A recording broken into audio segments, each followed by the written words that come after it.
Le partage d'expériences d'aujourd'hui concerne les polygones et surtout la manière dont les parents peuvent venir accompagner leur enfant pour les aider à développer un raisonnement global, général. Comment est-ce qu'ils peuvent leur apprendre à intégrer un élément dans un contexte et ensuite à naviguer entre ce tout et les parties, et entre les parties entre elles, exactement comme Edgar Morin a pu le construire dans sa pensée complexe. Alors, je vais vous parler des polygones aujourd'hui puisque c'est le sujet sur lequel j'ai travaillé avec ma fille qui a 8 ans, mais le même type de raisonnement peut être adapté et utilisé pour plein de sujets différents, que ce soit des sujets scolaires ou des sujets de la vie quotidienne. Et de même, le raisonnement peut aussi être adapté à une palette d'âge extrêmement large. À partir de 6-7 ans, on peut commencer à introduire ce type de raisonnement auprès des enfants.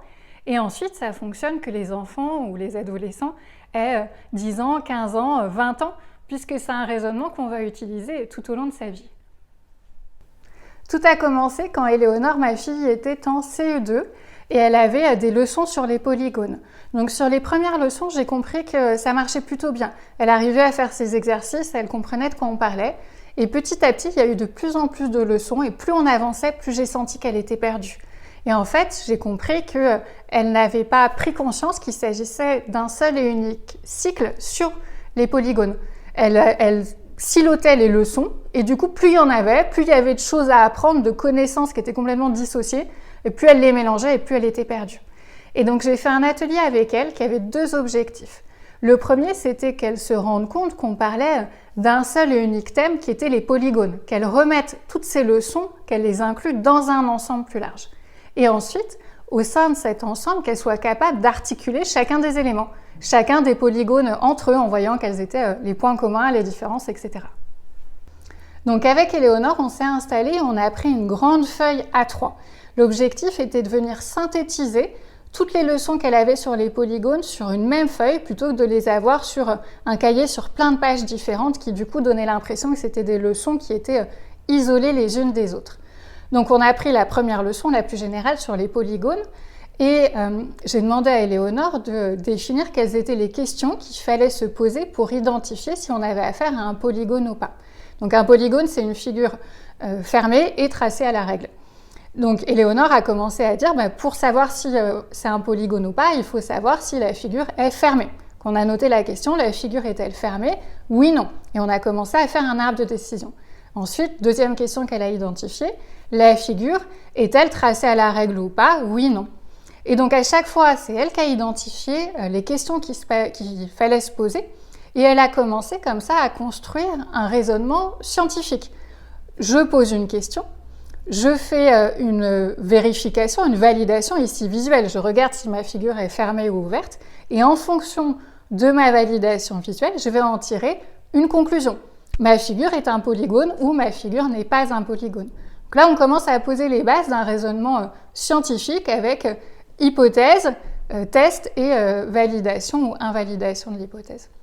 Et ensuite, Éléonore, c'est aussi elle qui a tracé tous les schémas, tous les dessins pour illustrer à chaque fois les questions. Elle traçait une figure ouverte et une figure fermée. La figure ouverte, on la barrait parce que ce n'était pas un polygone. Et dans la figure fermée, on pouvait continuer le raisonnement et continuer à poser l'arbre de décision. Donc ça lui a permis de venir poser les bases en haut de notre feuille A3. Et ensuite, on est venu articuler les autres leçons en continuant à enchaîner les questions. La deuxième question, c'était sur le nombre de côtés du polygone. Combien de côtés notre polygone a? S'il en a 3, c'est un triangle. S'il en a 4, c'est un quadrilatère. Donc elle est venue poser la question. Puis on a enchaîné avec les caractéristiques encore du polygone. Est-ce qu'il a des angles droits, etc. Et à chaque fois, elle déterminait la question à se poser. Elle faisait les dessins et elle continuait l'arbre de décision jusqu'à ce qu'on ait fait toutes les leçons et qu'on ait la vision globale des polygones et de leurs caractéristiques sur notre feuille A3. Donc une fois qu'on a fait ce travail, on a disposé d'une feuille A3 qui donnait une vision globale de ce qu'étaient les polygones et qui ensuite articulait chacun des polygones par rapport à la vision globale et puis chacun des polygones entre eux. Donc Éléonore ensuite, on l'a passé en revue, cet arbre de décision et cette vision globale. Je lui dessinais des polygones ou des non-polygones et elle s'entraînait à descendre l'arbre de décision pour voir jusqu'où est-ce que ça en est. Cette figure n'est pas un polygone ou cette figure est un triangle rectangle parce qu'elle a telle caractéristique, etc. pour qu'elle se familiarise et qu'elle s'approprie le raisonnement. Et ensuite, ce qui est intéressant, c'est qu'elle a eu des nouvelles leçons à l'école sur les polygones et on a réussi à intégrer ces nouvelles leçons dans l'ensemble, dans notre feuille A3. En fait, c'est venu les compléter. Puisque ces leçons, c'était aussi des polygones, ça venait s'intégrer dans l'ensemble et ça venait s'articuler avec les autres types de polygones. Et elle a vu qu'on pouvait ajouter des pièces du puzzle et que ça venait s'intégrer à la vision globale. Et donc, au fur et à mesure, elle arrivait de mieux en mieux à faire ses exercices. C'était beaucoup plus fluide pour elle. Au début, elle avait la feuille A3 qui était posée devant elle quand elle faisait ses exercices de géométrie. Et ensuite, plus elle se l'est appropriée, moins elle en a eu besoin et à un moment, elle a arrêté de l'utiliser.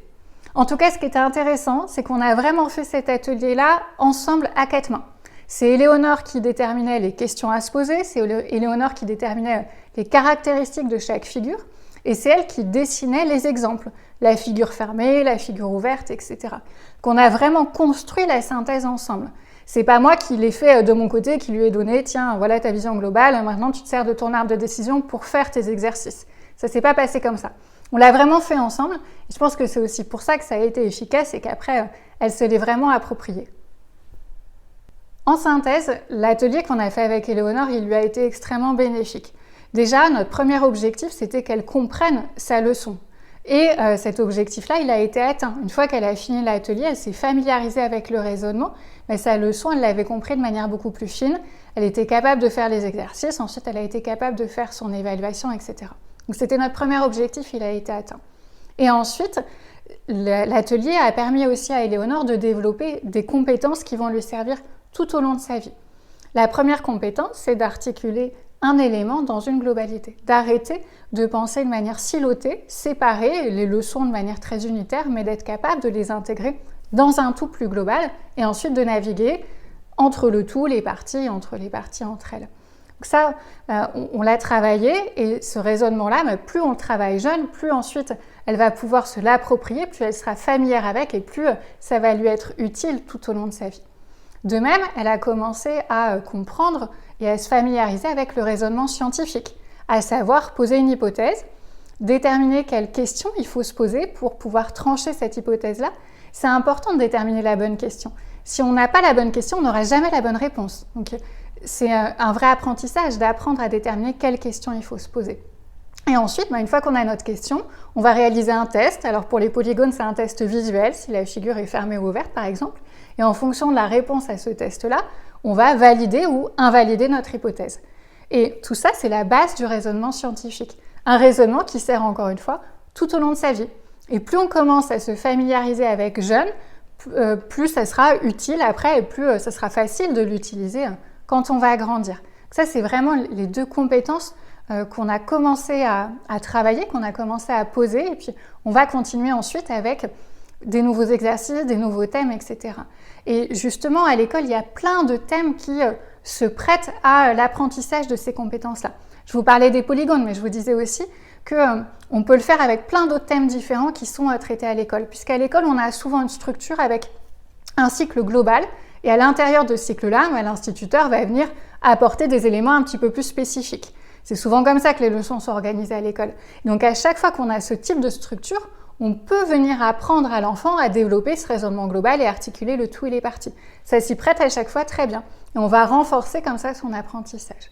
Et ça va se faire au fur et à mesure des années. Comme je le disais, on peut commencer à travailler dessus avec des enfants qui ont 5, 6, 7 ans et ensuite continuer à l'adolescence et à l'âge adulte, puisque à la fois le raisonnement articulation tout et partie et le raisonnement scientifique sont des choses qu'on utilise tout au long de sa vie et qui nous servent encore largement quand on est adulte.